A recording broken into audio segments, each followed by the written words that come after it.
Today we're going to make some op art. The prefix op means having to do with your eyes. Op art can look like it's moving or look like it's 3D or make your eyes switch to seeing black or white shapes. So the first thing I'm going to do when I make my op art is I'm going to trace some circles. You can use cups, or I'm using tape, or whatever you'd like to use. Let's try to get some different sizes. It is okay if they overlap each other, and it is okay if they go off the edge of the paper.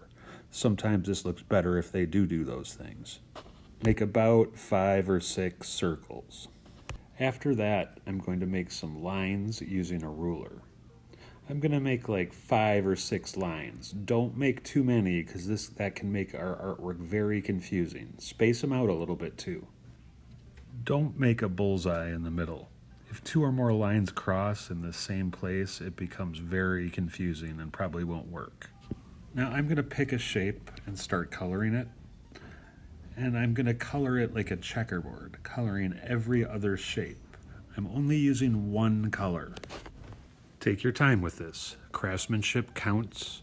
When I color these larger shapes, I usually go in just one direction because I don't want it to look scribbly, or you can make tiny little circles when you color, but we are filling in all of it. Scribbly colors make these kind of projects look pretty bad, so avoid that kind of stuff.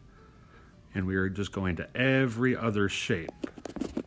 If that every other shape thing doesn't make sense to you, think about it as coloring the shapes that touch in the corners. Keep going. Don't take shortcuts with scribbly colors. That will just make it look bad. Also, let's just do one shape at a time and then move on, skip a shape, and color the next shape like a checkerboard.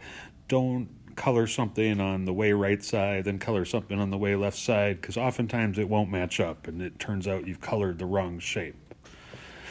So just move from one area to the next, just skipping shapes.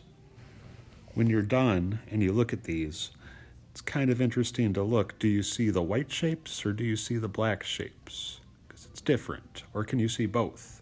Can your eyes switch between the two? I really hope you like it. And I can't wait to see yours.